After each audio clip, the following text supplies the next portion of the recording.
या बातमीचे प्रायोजक आहेत रिदान ज्वेलर्स।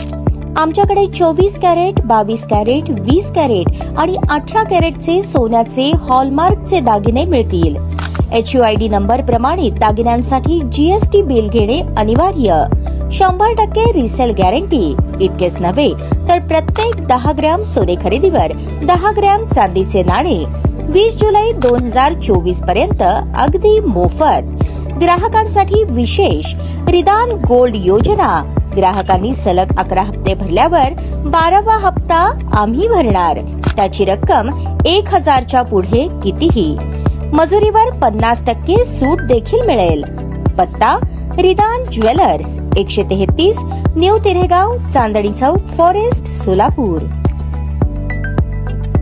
लोकसभा निवडणुकीत मतदार जनतेने निवडून दिल्याबद्दल तसेच मवियाच्या घटक पक्षांनी साथ दिल्याबद्दल खासदार प्रणिती शिंदेकडून मतदारसंघात ठिकठिकाणी कृतज्ञता मेळावे घेतले जात आहेत। त्याचाच भाग म्हणून अक्कलकोट रोडवरील राजमल बोंबड्याल मंगल कार्यालयात आयोजित कृतज्ञता मेळाव्यात बोलताना माजी केंद्रीय गृहमंत्री सुशीलकुमार शिंदे यांनी विधान केले। ते म्हणाले, मी आतापर्यंत 9 ते 10 निवडणुका लढवल्या आहेत। यंदाची निवडणूक आमच्यासाठी खूप सोपी होती। मला सर्वात कमी त्रास या निवडणुकीत झाला। विरोधी पक्षाचे लोक निवडणुकीत पैसे वाटप करत असल्याची तक्रारी आमच्याकडे आला, मात्र आम्ही त्याकडे दुर्लक्ष केले। आम्हाला त्यांची पर्वा नव्हती, कारण जनता आमच्या सोबत होती, असे ते म्हणाले। सोलापूर लोकसभा निवडणुकीत भाजपच्या नेत्यांनीही प्रणिती शिंदे यांना मतदान केले होते, असा गौप्यस्फोट काँग्रेसचे ज्येष्ठ नेते आणि माजी केंद्रीय गृहमंत्री सुशीलकुमार शिंदे यांनी केला। मी त्या सर्वांना धन्यवाद देतो, असे शिंदे म्हणाले। दरम्यान सुशीलकुमार शिंदे यांचे विधान सोलापूरमध्ये राजकीय वातावरण तापवणारे ठरणार आहे। भारतीय जनता पक्षाच्या कोणत्या नेत्याने प्रणिती शिंदे यांना लोकसभेला मदत केली, अशी चर्चा आता सोलापूरमध्ये रंगू लागली आहे। भाजपमध्येही आता एकमेकांकडे संशयाने पाहिले जात आहे।